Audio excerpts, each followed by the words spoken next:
अगर आप भी लेना चाहते हैं देश दुनिया की तमाम जानकारी तो आज ही सब्सक्राइब करें हमारे चैनल को। साथ ही नीचे दिए बेल आइकन को जरूर दबाएं ताकि हर अपडेट आप तक पहुंच सके। नमस्कार, आप देख रहे हैं प्रभा साक्षी। मैं हूं आपके साथ अंकित सिंह। कार्यक्रम है चाय पर समीक्षा। हमेशा की तरह इस कार्यक्रम में हमारे साथ है प्रभा साक्षी के संपादक नीरज कुमार दुबे जी। सर, बहुत स्वागत है हमारे इस कार्यक्रम में। आज हम बात करेंगे बिहार चुनाव परिणाम को लेकर। जिस तरीके से बिहार चुनाव के परिणाम आए हैं उसके बाद से एग्जिट पोल पर तो सवाल उठे ही, साथ ही साथ तेजस्वी यादव के भविष्य पर भी एक ग्रहण सा लगता दिखा है। इसके अलावा चिराग पासवान इस चुनाव में किसको नुकसान पहुंचा गए और ओवैसी का बिहार में क्या फैक्टर रहा, इन तमाम चीजों पर बात करेंगे। इसके अलावा हम यह भी बात करेंगे कि अब तो बिहार में बीजेपी बड़े भाई की भूमिका में है, फिर नीतीश ही क्यों। सर, सबसे पहले शुरुआत करते हैं, बिहार चुनाव के नतीजे आपको चौंकाते हैं? देखिए, चौंकाते नहीं है, क्योंकि ये चीज लगभग साफ लग रही थी, खासतौर पे जब प्रधानमंत्री नरेंद्र मोदी ने सारा चुनाव अपने ऊपर ले लिया था और उन्होंने खुद से, अभी आप हालिया चुनाव देखें तो उन्होंने मतदाताओं के नाम, राज्य के मतदाताओं के नाम पे चिट्ठी वगैरह नहीं जारी की है, लेकिन बिल्कुल उन्होंने चिट्ठी जारी की और कहा कि मुझे नीतीश कुमार की जरूरत है। प्रधानमंत्री जानते हैं कि उनकी हर अपील का असर होता है। अगर वो दिया जलाने का आह्वान करते हैं तो दिया जलता है। अगर वो कहते हैं कि हमें कोरोना वॉरियर्स के लिए ताली बजानी है तो लोग ताली भी बजाते हैं। तो उनका एक अपील है प्रधानमंत्री की, इसको लोग मानते हैं और यही चुनाव में भी दिखा। खासतौर पे हमने, जैसा कि जो हमने शुरुआती अगर विश्लेषण की बात करें तो फर्स्ट फेज के बाद बीजेपी को लग गया था, एनडीए को लग गया था कि हालात ठीक नहीं है, आरजेडी वाले महागठबंधन को बढ़त है, इसीलिए सारी कवायद की गई। और प्रधानमंत्री ने जिस तरीके से प्रथम चरण के बाद सिर्फ जंगल राज और युवराज ये दो शब्द बोले, हर रैली में बार बार बोले, उसका असर हुआ। और महिलाओं को भी साधा। और खासतौर पे देखिए, हम अगर लोकसभा चुनाव 2019 की बात करें या हम उत्तर प्रदेश विधानसभा चुनाव की बात कर ले तो जो महिलाएं हैं, खासतौर पे जब ट्रिपल तलाक वाला एक मिला, उनको कानून की उससे निजात मिली महिलाओं को, तो देखा हमने कि किस तरीके से उत्तर प्रदेश विधानसभा चुनाव में बीजेपी को मुस्लिम महिलाओं के मत मिले थे बड़ी संख्या में, और खासतौर पे मुस्लिम बहुल क्षेत्रों में बीजेपी के कैंडिडेट जीते थे। तो एक अपील है प्रधानमंत्री की, और महिलाएं, क्योंकि उनको डायरेक्ट फायदा हुआ है। अब आप देखिए कि जो केंद्रीय योजनाएं हैं उनका क्रियान्वयन सही ढंग से हो रहा है, नहीं हो रहा है, उसका लाभ आम आदमी तक पहुंच रहा है, नहीं पहुंच रहा है, इसकी निगरानी प्रधानमंत्री स्वयं करते हैं, प्रधानमंत्री कार्यालय स्वयं करता है, उसका असर होता है। और जब योजनाओं का लाभ मिलता है और महिलाएं सशक्त होती हैं तो वो जरूर आपको वोट देती हैं, और खासतौर पे महिलाओं ने ही बचाया है।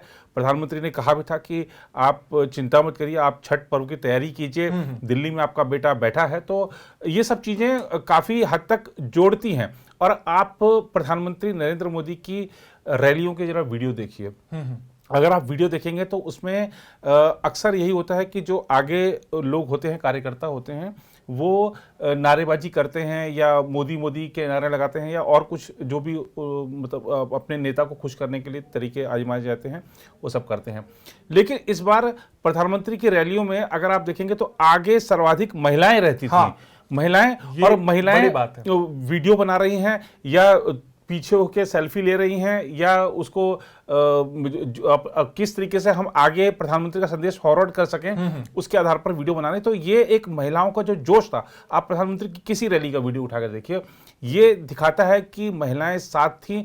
और अगर जंगल राज आ जाता तो नुकसान सर्वाधिक महिलाओं को होता। महिलाएं आज जिस आज़ादी के साथ रात को 10 बजे 12 बजे बाहर निकल जाती हैं, अपने अगर कहीं नौकरी कर रही हैं, कहीं रिश्तेदार के घर आ जा रही हैं, तो जो बेखौफ होकर घूम रही हैं, तो उस पर ग्रहण लग जाता है। आप 10 लाख नौकरियों की बात करते हैं, मान लीजिए आपने 10 लाख नौकरी दे दी, लेकिन महिलाओं की स्थिति ये हो गई कि वो घर में ही कैद होकर रह गई हैं। बड़ी मुश्किल से बिहार पिछड़ेपन से निकल रहा है, वापस वहीं पर धकेल दिया था। और उन महिलाओं ने जिन्होंने अपनी दादी से, नानी से ये सब चीज़ें सुनी हैं कि किस तरीके का जीवन उन्होंने गुजारा, वो जीवन वो नहीं गुजारना चाहती। आज की नारी आगे बढ़ना चाहती है और बढ़ना जानती है, इसीलिए ऐसे दल को चुना है, ऐसे गठबंधन को चुना है जो कि उसको बिहार को प्रगति के पथ पर ले जा सकता है। मुझे लगता है कि ये बीजेपी ने भांप लिया था और उसी के आधार पर बीच चुनाव में रणनीति बदली गई है और नेताओं के जो बयान थे वो भी चाहे, और आप देखिए कि सारे के सारे जो नेता हैं बीजेपी के एक सुर में बोल रहे थे। इवन नीतीश कुमार भी यही जंगल राज ही बोल रहे थे। जेपी नड्डा की रैलियों को आप देख लीजिए, राजनाथ सिंह की रैलियों को देख लीजिए, अब सब ने जंगल राज को पकड़ लिया था कि जंगल राज ही अब बचा सकता है एनडीए को, कि जंगल राज की याद दिलाई जाए। और वही आखिरकार आप देखिए मार्जिन भी अगर आप कहें तो बहुत ही कम मार्जिन है। तो ये मुझे लगता है कि पहले चरण के बाद सब रणनीति बदली गई है। लेकिन सर बात हमेशा एक मैच खत्म होता है तो मैच के हीरो की जाती है जी। जैसा कि हमने पहले भी कार्यक्रम में बातचीत किया कि बिहार में भले ही नीतीश कुमार एनडीए के चेहरा हो, लेकिन चुनाव तेजस्वी बनाम नरेंद्र मोदी हो गया था। बिल्कुल।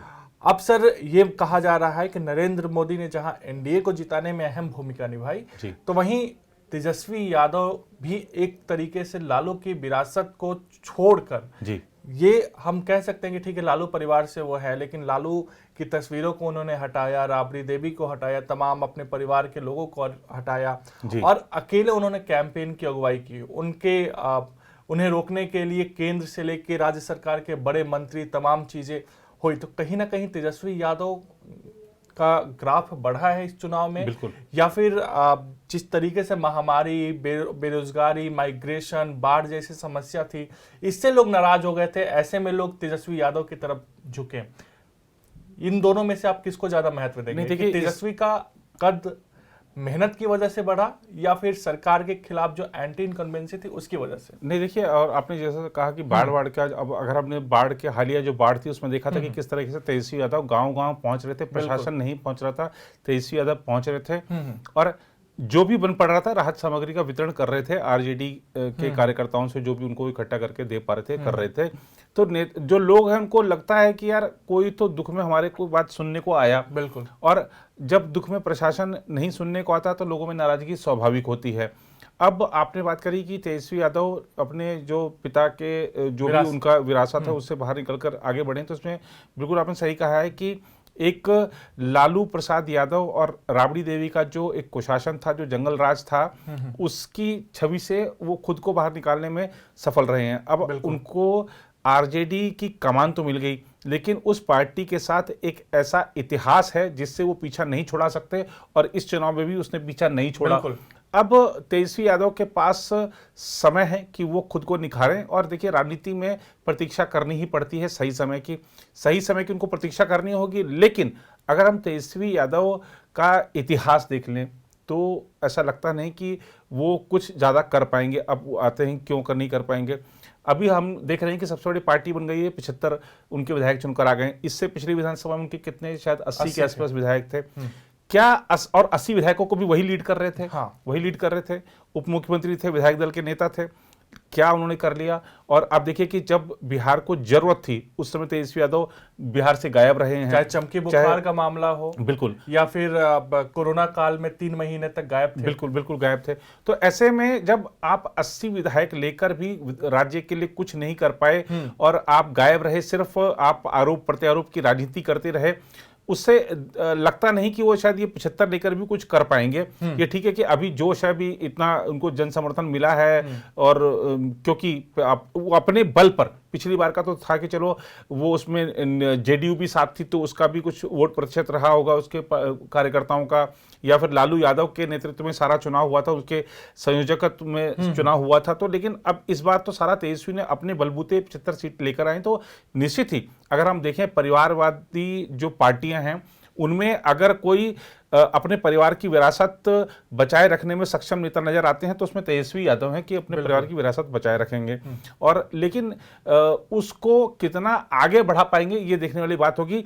ये जो मत मिले हैं मैं नहीं मानता कि इसको तेजस्वी यादव के प्रभाव से लोगों ने आकर्षित होकर उनको मत दे दिए। ये मत मिले हैं नीतीश कुमार की नाराजगी के खिलाफ। तो इसलिए तेजस्वी का मुझे इसमें बहुत कम योगदान लगता है। लोगों ने नाराजगी जताई है तो उधर वोट दिया है।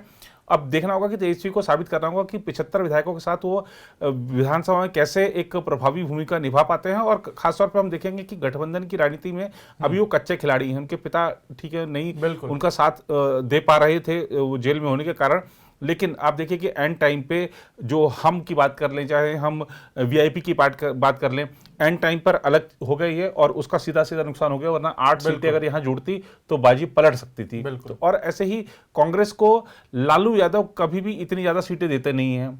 पिछली बार का आप देख लीजिए, पिछली बार में शायद 40 सीट लड़े थे और 40 में 27 जीते थे। इस बार 65-70 लड़कर 70 लड़े हैं, उसमें 19 लेकर आए। तो ये लालू यादव कभी भी कांग्रेस को इतनी सीटें देते नहीं हैं और ये वही गलती मुझे लग रही है जो उत्तर प्रदेश में अखिलेश यादव ने की थी। मुलायम सिंह यादव बार बार कहते रहे कि कांग्रेस इतनी बड़ी पार्टी नहीं है कि आप उसको इतनी ज्यादा सीटें दे दें, आप कहीं के नहीं रहेंगे। अखिलेश यादव कहीं के नहीं रहे, कांग्रेस के साथ गठबंधन कर लिया, उसको इतनी ज़्यादा सीटें दे दी। कांग्रेस का अपना जनाधार नहीं है, वो खुद भी डूबती है, साथी को भी ले डूबती है।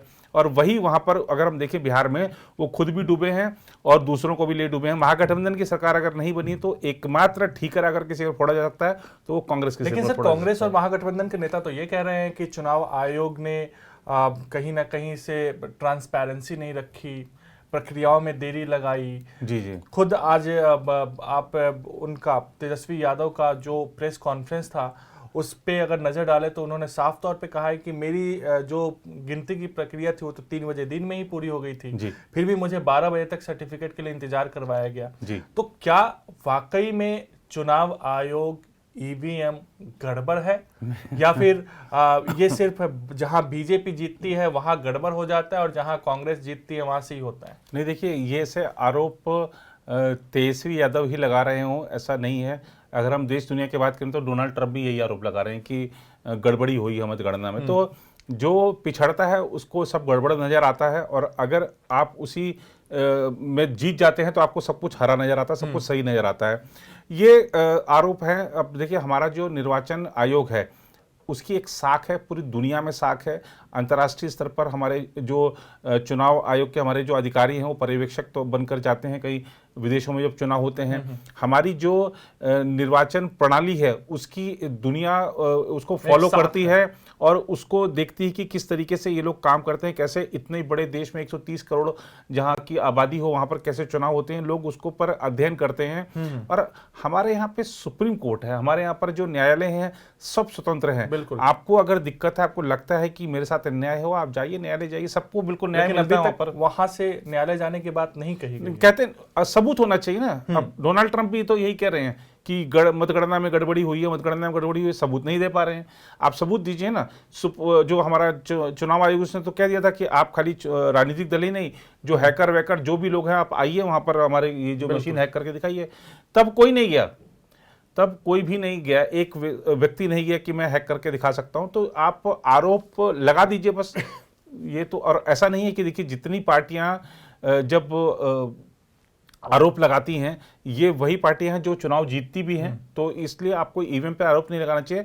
लेकिन मैं ये बात मानता हूं कि तेजस्वी यादव एक इस चुनाव में, क्योंकि सारा का सारा चुनाव उन्होंने अपने बलबूते लड़ा है, तो निखरे हैं, विकल्प के तौर पे उभरे हैं। और खासतौर पर एक उनको जो विफल मान लिया गया था लोकसभा चुनाव में कि जब एक भी सीट अपनी पार्टी को नहीं दिला पाए थे तो खारिज कर दिया गया था। इवन जो आरजेडी के जो वरिष्ठ नेता हैं वो भी उन पर बरस रहे थे कि ये साथ लेकर चलते नहीं किसी को, और देखिए पार्टी का क्या हाल कर दिया। तो उन सबको चुप करा दिया है। और पार्टी में अगर हम कहें कि आरजेडी में जो एक नेतृत्व को लेकर कशमकश थी या खींचतान थी वो समाप्त हो गई है, शिफ्ट हो गई है। वो अब तेजस्वी यादव के हाथ में ही रहेगी, ये साबित कर दिया है इन चुनाव के नतीजों ने। और जहां तक राज्य की कमान संभालने की बात है तो उसमें प्रतीक्षा करनी पड़ेगी और मतदाताओं को ये विश्वास दिलाना पड़ेगा उनको, ये 5 साल का जो विपक्ष में बैठने का उनको एक जनादेश मिला है कि मैं आपके लिए खड़ा रहूंगा, आप मुझे मौका दीजिए। बिल्कुल सर, बिहार चुनाव की बात हो रही है तो दोनों ही गठबंधन की ओर से 2 नेताओं की जमकर बात की जा रही है जी। एक चिराग पासवान, एनडीए उनको वोट कटवा अपने लिए कह रहा है जी, और महागठबंधन ओवैसी को वोट कटवा कह रहा है जी। इन दोनों नेताओं की हम बात करें, सबसे पहले तो सर चिराग आखिर कहाँ के चिराग थे और कहाँ आग लगा दी उन्होंने? वही है, चिराग तले अंधेरा। जैसे अब आप देख रहे हैं दिल्ली में ज़्यादा प्रदूषण है तो पटाखे चलाने पर रोक लगा दी गई है, बिहार के मतदाताओं ने चिराग जलाने पर रोक लगा दी। बिल्कुल। जहां पर लोजपा के कैंडिडेट्स थे। और देखिए ये हमारा जो भारतीय लोकतंत्र है, हर व्यक्ति को पार्टी बनाने का, अपने उम्मीदवार उतारने का, चुनाव लड़ने का अधिकार देता है। कोई भी कहीं से भी लड़ सकता है और हर पार्टी चाहती है कि देखिए, हर पार्टी के साथ एक कुछ कानूनी प्रक्रियाएं होती है, उसको पूरी करनी होती हैं। अब जैसे लोक जनशक्ति पार्टी है, उसको अपनी मान्यता बचाने के लिए इतने प्रतिशत वोट मुझे राज्य में हासिल करने हैं, इतने प्रतिशत वोट मुझे लोकसभा चुनाव के समय हासिल कर रहे हैं, तो इस नाते वो अपने सारे कैंडिडेट उन्होंने उतारे हैं। और नीतीश कुमार के खिलाफ चूंकि उनके पिता भी राजनीति करते रहे हैं, अपने पिता की राजनीतिक विरासत को आगे बढ़ाते हुए चिराग पासवान भी उसी राह पर चले हैं। और भले ही हमने देखा कि उनके पिता भी कितना नुकसान हो जाए, नीतीश कुमार के खिलाफ ही वो रहते थे, तो नुकसान खुद को झेलने का तैयार थे, लेकिन मैं आपका नहीं बनने दूंगा, मेरा बिगड़ जाए वाला सिद्धांत है इनका। तो उस पर चिराग पासवान चले हैं, अपना भी घर जला लिया उन्होंने। और एनडीए में बने रहना उनके लिए मुश्किल हो गया है। अब ठीक है, बीजेपी के बड़े नेताओं से उनके संबंध हैं, खुद को प्रधानमंत्री का हनुमान बताते हैं। हो सकता है प्रधानमंत्री उन पर ज़्यादा नाराज ना हो कि ठीक है, अभी उनके पिता भी गुजरे हैं और साथ रहे हैं उनके पिता का, तो एक रहता है कि उनके जानने वाले का लड़का है तो थोड़ा सा आप उसके प्रति विनम्र रहिए। लेकिन मुझे लगता है कि एनडीए में आगे बढ़ना थोड़ा सा उनके लिए मुश्किल रहेगा, क्योंकि जेडीयू आज जिस पोजीशन में पहुंची है उसके लिए चिराग पासवान बहुत हद तक जिम्मेदार हैं। और बीजेपी की सीटें जैसा आपने कहा कि खराब करी हैं, जेडीयू को तो 30 से 35-40 सीटें ऐसी हैं कि जहां पर उनकी वजह से 36 सीटें हैं जिसमें कि वो उनकी वजह से हार गए हैं। तो जेडीयू उनको कभी माफ नहीं करेगी। और जेडीयू के एक नेता ने तो कहा ही है कि हमारा वो नंबर 1 दुश्मन है। तो मुझे लगता है कि बहुत आसान नहीं रहने वाली चिराग की राह। लग रहा था कि शायद केंद्र में कैबिनेट का एक्सपेंशन हो तो उनको राज्य मंत्री वगैरह दिया जा सकता है, लेकिन फिलहाल थोड़ा सा ये मुश्किल नजर आ रहा है, क्योंकि जेडीयू की चिराग तले अंधेरा है। और चिराग ने देखिए जिस तरीके से अभी हमने देखा था कि लोग लोजपा का टिकट पाने को आतुर थे, उनकी भी आंखें खुल गई हैं कि अभी ये इतने बड़े नेता नहीं हो गए हैं कि हम इनका नाम लेकर चुनाव में जा सकते हैं, चुनाव जीत सकते हैं। तो चिराग को भी संघर्ष करना पड़ेगा। और देखिए, अगर आप बिहार के आज जो टॉप लीडर हैं वो ऐसे ही टॉप नहीं बन गए हैं, बहुत संघर्ष किया है, जमीन से राजनीति की है, बरसों इंतजार किया है किसी पद तक पहुंचने का, सब कुछ ऐसे ही नहीं मिल जाता है। और बिहार में ज्यादातर नेता तो वो हैं जिन्होंने जेपी के साथ आंदोलन किया है, आंदोलन किया है। और ये आज हम जिसको देख रहे हैं वहां पे कोई केंद्रीय मंत्री, राज्य मंत्री है, ऐसे ही नहीं बन गया कोई, बहुत तब संघर्ष किया है। तो ये अभी उनका संघर्ष बाकी है, संघर्ष करना पड़ेगा पहले इनको। बिल्कुल। अब ओवैसी की भी बात कर लेते हैं। देखिए, ओवैसी का तो सीमांचल तो बिल्कुल, और वो उनका अच्छा प्रदर्शन रहा, 5 सीटें लेकर गए हैं। और हैदराबाद में बिहार में रिजल्ट आ रहा है, हैदराबाद में जश्न मन रहा है। 5 विधायक हैदराबाद पहुंचे ओवैसी से मुलाकात करने के लिए। और ओवैसी ने कह दिया कि अब हम बंगाल भी जाएंगे, हम उत्तर प्रदेश भी जाएंगे, जहां जहां जाएंगे ये कांग्रेस को नुकसान पहुंचाएंगे, विपक्ष को नुकसान पहुंचाएंगे। और शायद बीजेपी भी ऐसा ही चाहती है कि आप आइए, चुनाव लड़िए और हमारा काम आसान कीजिए। ओवैसी वो काम कर रहे हैं। हेलीकॉप्टर के तेल का पैसा कौन दे रहा है? यही सवाल तो कांग्रेस पूछ रही है कि हेलीकॉप्टर में तेल कौन भरवा रहा है, लेकिन ओवैसी कह रहे हैं कि हम और हमारे कार्यकर्ता ही काम कर रहे हैं। ओवैसी को भी अधिकार है, हर जगह जाके लड़ सकते हैं। लड़ना भी चाहिए, हर एक व्यक्ति को अधिकार है कि अपनी राज्य स्तरीय पार्टी को राष्ट्रीय स्वरूप प्रदान करे। सर, परिणाम आए, लेकिन नीतीश कुमार ने कहीं ना कहीं चुप्पी साध रखी। जब तक दिल्ली के भाजपा कार्यालय से प्रधानमंत्री ने यह नहीं कहा कि हम नीतीश के ही नेतृत्व में सरकार बनाएंगे, तब तक उन्होंने ट्वीट भी नहीं किया। जी, प्रधानमंत्री ने कहा, नीतीश ने धन्यवाद दिया, प्रधानमंत्री का भी दिया। संदेश क्या जाता है? नहीं, संदेश तो यही जाता है कि अब बीजेपी में देखा आपने कि किस तरीके से कुछ जो क्षेत्रीय नेता हैं वो सुर उठा रहे थे कि बीजेपी का सीएम होना चाहिए। हालांकि बीजेपी के जो चाहे हम देखें कि राज्य के प्रभारी हों या उप मुख्यमंत्री हों, वो सब चुनाव परिणाम वाले दिन ही नीतीश कुमार के घर पे बैठक करके चीजें साफ कर चुके थे। बीजेपी के प्रदेश अध्यक्ष का भी देर रात को ही बयान आ गया था कि वही सीएम रहेंगे। और चूंकि प्रधानमंत्री नरेंद्र मोदी बार बार ये बात कर चुके थे जनता के सामने कि मुझे नीतीश कुमार की बिहार में जरूरत है, तो ये जब जवान जनता को दी है तो देखिए, किसी भी राजनेता के लिए एक सबसे बड़ी चीज होती है उसकी विश्वसनीयता। और प्रधानमंत्री अपनी विश्वसनीयता बनाए रखने के लिए हर काम करते हैं। और जो जवानदेही थी उससे भटकने का सवाल ही नहीं था। ठीक है, बड़े बन गए हैं। और ये एक मैसेज भी देना था कि जो एनडीए के एलाइज हैं, खासतौर पर शिवसेना, कि या और जो एनडीए के एलाइज जुड़ना चाहते हैं उनको एक मैसेज देना था कि आप आइए, हमारा बड़ा दिल है, कभी मौका मिला तो आपको हम आगे बढ़ाएंगे, आप चिंता मत करिए। तो एक मैसेज दिया गया। और नीतीश कुमार ने, ठीक है, जो प्रतीक्षा की, आपने जैसा कहा कि प्रधानमंत्री का जब तक बयान नहीं आ गया, तो नीतीश कुमार भी प्रतीक्षा कर रहे थे कि हाँ ठीक है, अभी तक तो चुनाव में ही उन्होंने कहा था और बीजेपी के सारे नेता तो बोल चुके, एक बार प्रधानमंत्री के भी हम श्रीमुख से सुन लें सब चीज़ें। प्रधानमंत्री ने कहा, उन्होंने ट्वीट किया और सारी राह आसान हो गई है। मुझे लगता है कि शायद 16 नवंबर के आसपास वो शपथ ले सकते हैं। आखिरी सवाल जी, नीतीश कुमार 15 सालों से बिहार के मुख्यमंत्री हैं। एंटी इनकम्बेंसी इस बार उनके खिलाफ बहुत ज्यादा था, जैसा आप भी मान रहे हैं। बिल्कुल। फिर बीजेपी की ज्यादा सीटें भी हैं जी, बीजेपी में ये स्वर भी उठते रहे हैं कि नीतीश को भाजपा का भी मुख्यमंत्री बनने का कभी मौका देना चाहिए। बिल्कुल। इस बार तो भाजपा के पास सीटें ज्यादा है, फिर जी। नीतीश क्यों नहीं दे सकते हैं? जी, और भाजपा आगे बढ़कर ये क्यों नहीं कहती नीतीश से कि आप दिल्ली आइए, आपको अच्छा खासा मंत्रालय दिया जा सकता है, जी, हमें वहां पर सत्ता में आने दीजिए। जी, क्योंकि भविष्य भाजपा को और नीतीश की अगली पीढ़ी को देखना है। जी, नीतीश ने जैसा ऐलान कर दिया है कि वही उनका आखिरी चुनाव था, तो ऐसे में भविष्य को देखते हुए क्या नीतीश कुमार को एक बार फिर से मुख्यमंत्री होना कहीं ना कहीं गठबंधन के लिए ठीक रहेगा? देखिए, अभी इसमें 2-3 चीजें देखनी पड़ेंगी कि जैसे अब और एक बीजेपी के भी नजर से हमें देखना है हाँ, कि बिल्कुल। बीजेपी के लिए नीतीश का फिलहाल सीएम होना कितना सार्थक है। देखिए, एक तो ये देखने वाली बात होगी कि दरअसल नीतीश कुमार की हम कार्यशैली को देखें तो वो दबाव सहना पसंद नहीं करते हैं। और हमने देखा था कि जब आरजेडी के साथ जो उनका गठबंधन था उसमें भी जेडीयू की कम सीटें थी। जैसे ही आरजेडी ने दबाव बनाने का काम शुरू किया, उनका मन वहां से उठ गया और वो इधर आ गए।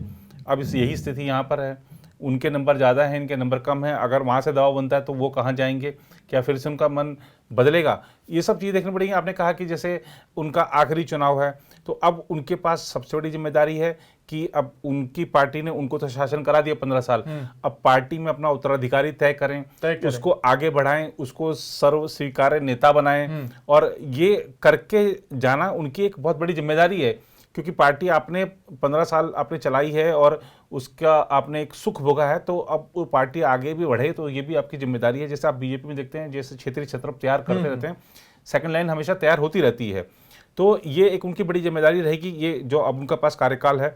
और दूसरा, ये जो उनका भी चुनाव के बीच में उन्होंने एक साक्षात्कार में कहा भी था कि ये जो नाराजगी है, नेताओं की नाराजगी है, उनके चेलों की नाराजगी है, जनता की नाराजगी नहीं है, लेकिन जनता की नाराजगी दिखी है। तो नाराजगी दूर करने का मुझे लगता है कि इस कार्यकाल में प्रयास करेंगे और जनता को ये एहसास कराना चाहेंगे कि जो गलती हुई थी या जो कमी रह गई थी, मैंने उसको पूरा करने का प्रयास किया है। और जैसा कि उन्होंने कहा था कि अंत भला तो सब भला, तो अपना कार्यकाल के समाप्ति पे तो वो अंत भला तो सब भला वाली एक चीज, एक यानी कि माहौल बनाकर ही जाना चाहेंगे।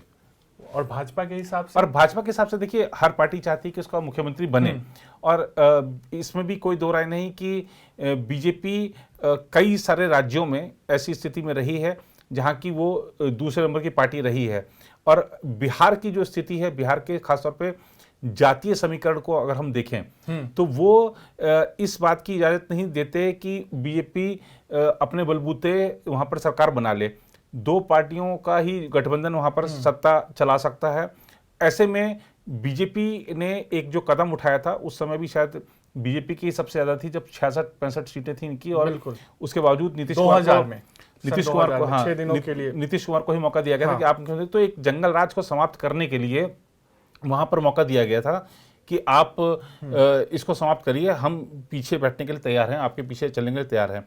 जम्मू कश्मीर का उदाहरण लीजिए, वहां पर महबूबा मुफ्ती को बीजेपी ने अब कमान सौंपी थी सरकार की, जबकि आप देखेंगे तो शायद 1 या 2 विधायक का ही अंतर था बीजेपी और पीडीपी में, लेकिन सौंपा था कि ठीक है, जम्मू कश्मीर को आगे बढ़ाइए, एक बार देखें जरा आपके साथ ये प्रयोग करके। हालांकि वो प्रयोग सफल नहीं रहा, तो ऐसे ही हम महाराष्ट्र में भी, हालांकि अब थोड़ा सा मामला अलग है, लेकिन ऐसे और सारे कई सारे उदाहरण हैं कि बीजेपी ने कई बार जो अपने सहयोगी दल हैं उनको आगे बढ़ाया है, और उसके एवज में कोई बहुत ज़्यादा पाने की इच्छा नहीं रखी है।